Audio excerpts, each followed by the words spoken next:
Hello, and thank you for joining us for Legacy Travel Top 5. Today we're going to talk about top 5 honeymoon destinations. And I bet we've got, more so than most times, I bet we have a lot of crossover on our list. Probably, I bet. yeah. When I did it, I made I don't know if assumption is the right word, but this may not be fair or accurate, but I was thinking of people in their 20s and 30s. So we'll see. I guess it could translate over to most of the ages, but when I did it, 20s, 30s, what I did. I'm Philip Banks, and I am joined by Tara Van Meter and Hannah Cody, two of our strongest travel advisors here at Legacy. So I guess I'll dive in, and I think I'll kick us off with number 5. All right, go for it. Number 5 is, okay, so I did a cruise, and specifically I'm thinking about something like a Royal Caribbean, Norwegian Cruise Line type. Here's the deal, when you're doing your honeymoon, you may have saved up a good chunk of money, or maybe people are helping you with this honeymoon, and so it may be a nice budget to work with. Don't get talked into necessarily, in my opinion, a cruise where you're not going to be comfortable. It may be better to get a nicer cabin, even a suite, on a mainstream cruise line rather than using that money to go on a more luxury line. Normally I'd say the opposite. Normally I'm saying lesser cabin, better cruise line, but if I'm in my 20s and 30s on a honeymoon, I'm not sure I want to hang around with a lot of people like me who are in their mid to late 50s, 60s, 70s country club crowd. So for me, I think I'm going to do a mainstream cruise line, nicer cabin, maybe even going up to the Royal Caribbean Suites or NCL's Haven area. That's my number 5. I like it. Tara, what you got? All right, so my number 5 is going to be the destination of Jamaica in the Caribbean. It's non-stops through most major U.S. gateways. Easy to get to. It's beautiful. All year round it's beautiful, so you don't have to worry about going at a certain time of year. Vast coastlines and very diverse. There's a lot of 4 and a couple 5-star all-inclusives there. Some of my favorite villas are along the countryside there, beachfront, and everything's pretty affordable there as well. So I'm gonna have to go with Jamaica for my number 5. Throwing a curveball at you, is there a certain area? Is it Negril, Ocho Rios, or are there some of them that you prefer the others for? There would be some qualifying questions. Okay. So it kind of depends on if you're wanting something, if beach is really important to you and you want that famous, crystal clear blue water and a huge white powdery sanded beach, then you'd want to be on the famous Negril side, Negril, Jamaica. If you're wanting to be a little bit closer to the airport, but still have a lot maybe of golfing and nightlife, Montego Bay would be perfect. And then there's Ocho Rios if you're wanting a little bit more activity and mountainous vibe. So yeah, it just kind of depends on what you're looking for. And it may also depend on the resort you end up heading to. You may pick resort over area in Jamaica also. That's so true. But yeah, it's a pretty big island. So it is. A lot a lot bigger than people think. It really is. Number 5 for you, Miss Hannah. My number 5 would be Cap Cana in the Dominican Republic. Okay. I kind of went specific on all of my replies. Cap Cana is beautiful. It's going to have more of the Caribbean water, whereas Punta Cana kind of gets a mixture of the Atlantic Ocean and the Caribbean, so the water is not as blue. The beaches in Cap Cana are beautiful, and it's a little bit more remotely located, so if you're looking for something that's quiet, really romantic, you have the Secrets there, the New Hyatt Resort. You've got also some really nice non-inclusive properties that are luxury properties. Eden Rock, right? Yep, Eden Rock. Is right there. So I picked that mostly because of the adult-only aspect, the beaches, and the really pretty water. Very nice. I like that one. I'm going to have you kick off number 4, please. Number 4. All right, my number 4 is the Riviera Maya of Mexico, which is going to be the coastline south of Cancun. So a similar situation as far as the flights go. We have nonstop flights from most U.S. gateways. It's going to be a quick and easy flight. And there's a ton to see and do along that area. It's about a 2-hour stretch of the beach. Some of voted top 10 beaches in the world are there. The people are super friendly. They have a very serving heart, so the customer service there is some of the best on the planet. There's more 5-star all-inclusive there than anywhere else in the world. And there's a lot to see and do at your fingertips. If you're wanting to be a beach bum the whole time and drink fruity drinks and be at a swim up bar, you can, but there's also a ton of things to go see and do. The cenotes, the ruins, snorkeling. Yeah, the options are endless. So the Riviera Maya of Mexico made my number 4. What about you, PB? Well, and you may have said this, but for your pick and your pick, those are both going to be pretty affordable. Those are going to be things where you can get a good bang for your buck on those two. One coming up for me is not as much. But what is your number 4? My number 4 is specifically Negril, Jamaica. Okay. Tara kind of already hit on it, but the beaches there are some of the most beautiful beaches I have ever seen in my life. And I'm not a beach person. I don't really care about having a great beach, but it blew me away. It really knocked my socks off. So if you're a beach person, you like pretty water, Negril is definitely spot on. Nice. Yeah. So actually Jamaica too. Jamaica, Punta Cana, Negril, all affordable. Mine, number 4, not so much. This is the most expensive, I think, on my list. It's going to be Tahiti. And I'm specifically looking at the overwater bungalows at Tahiti. Those views are just amazing. Those properties are amazing. Great experience. The drawbacks, a couple of big ones. Number 1, the price. You're talking about a whole different price point for those. Number 2 is getting there. Whereas you're talking about 2.5 hours to your Riviera Maya. Or 4 hours to Jamaica. Yeah, and so it's a different ballgame going to Tahiti. It's going to be a long one, so expensive, more expensive to get to, more expensive once you get there, because the food and drinks are going to be a little bit high also, and actually the travel itself. But having said that, it is amazing, and it's a little bit of a fun brag that you've been there and you did that for your honeymoon, so that's a lot of fun. But Tahiti's going to be mine, number 4. I like it. Mm-hmm. Number 3, Hannah. I think you got number 3. Are we already on number 3? Yeah, number 3. Okay. So my number 3 is going to be St. Lucia. It's smack in the Caribbean. It's gorgeous. So if you can't afford to go somewhere like Tahiti or to fly over for Mediterranean cruise or something like that, St. Lucia is going to really kind of fire on all cylinders. They've got the beautiful Patan Mountains. They have really beautiful white sandy beaches, beautiful turquoise water.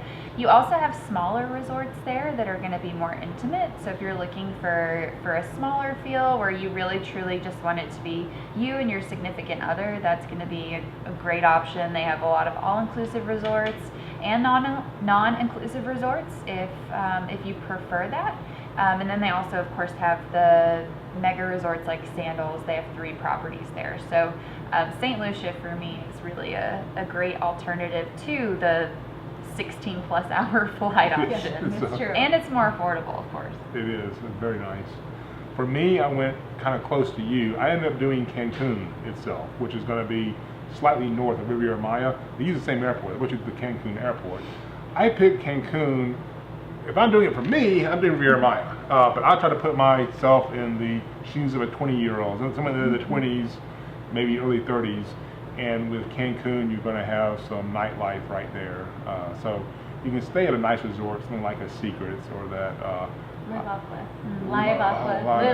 It depends on what day it is. I think today it's Live. I think Live Aqua is a fantastic choice for that. It could, let's say you do that one, you would be very laid back at that resort, and if you want to get some nightlife, you can get out. You can probably walk it, but if not, you're talking about a 5-minute cab ride to some of the great, nightclubs in Cancun.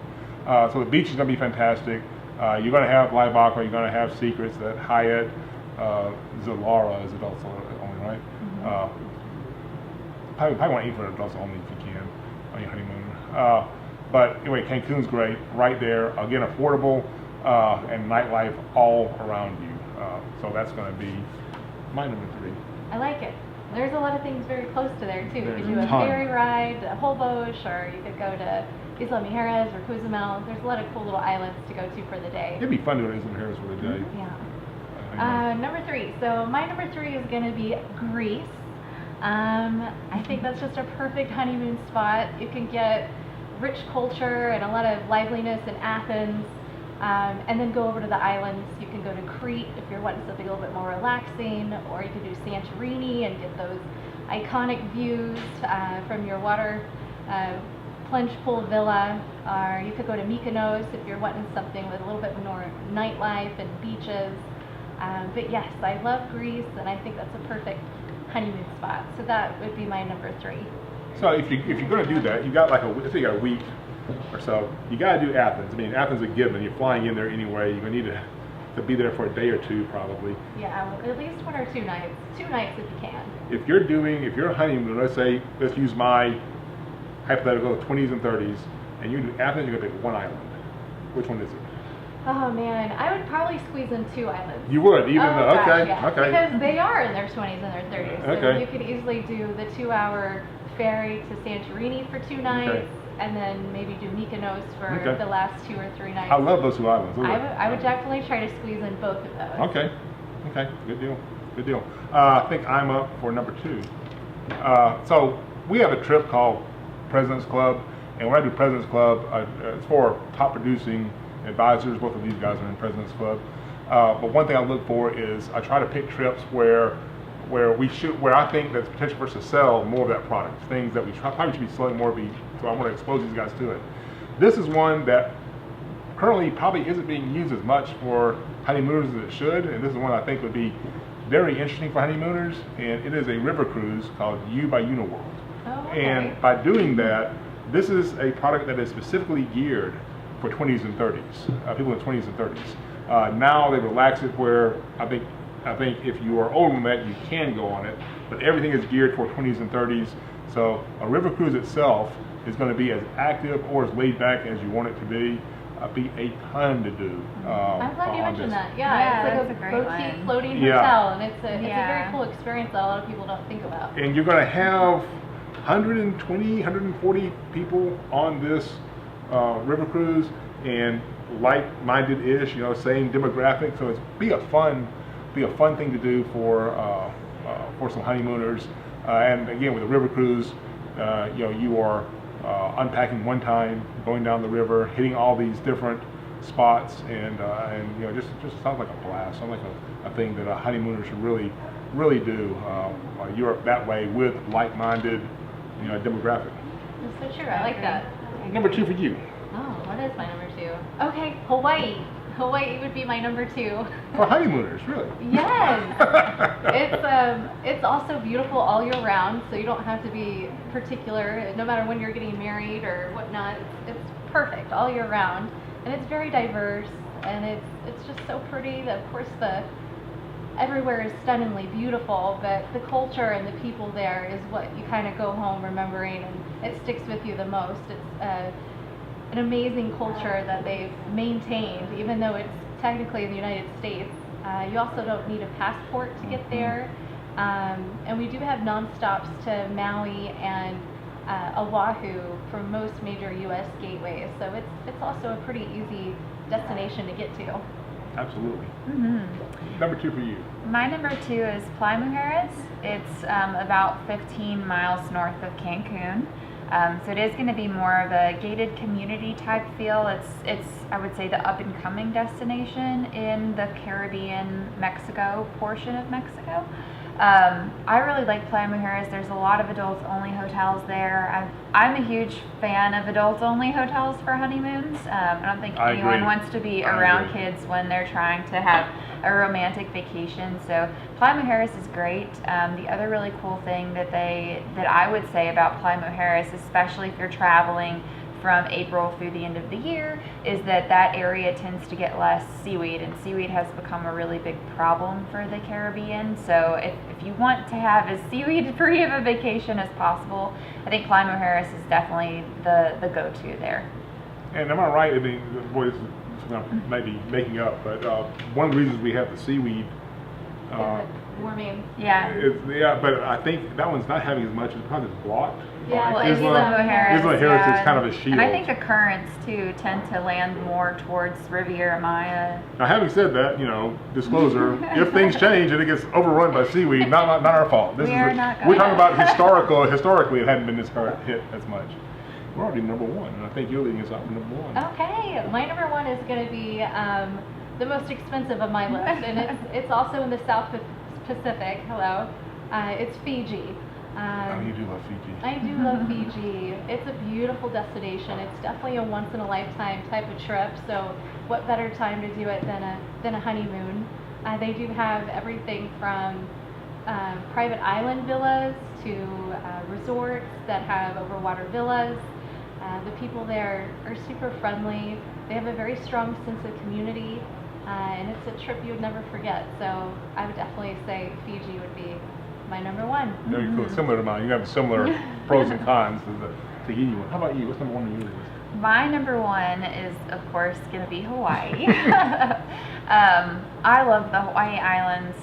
From the first time I went there, I fell in love with it. Like Tara said, their culture is just fantastic. The fact that we have such a treasure as part of the United States is unbelievable. It is a long flight. It's about like flying to Europe, a little over 9 hours. So you do need, in my opinion, at least a week to do just one island. If you're going to island hop, I would recommend at least a 9 to 10 day stay. So just make sure you have the time to truly enjoy it. I think as opposed to Greece, a lot of people try to cram too much of Hawaii into a short time, and each of the islands is so special, and they each have something really cool to offer, whether you're looking for, an active volcano, beautiful secluded beaches, you can swim with sea turtles and dolphins there.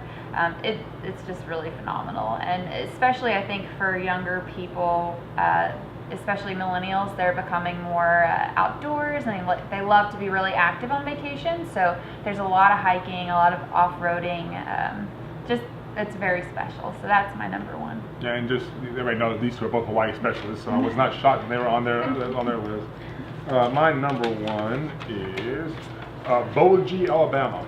No, I'm kidding. Number one of mine is Hawaii, and like Tara was talking about, keeping it as simple for some of these kids. Maybe their first big trip, and keeping it simple, no passport needed. You're using U.S. currency. It is expensive, but U.S. currency makes it easier. Other thing great about Hawaii is, for any of the other things that I picked, it's all going to come with a caveat, because my advisors are going to try and tailor the destination, obviously, to what works for the couple.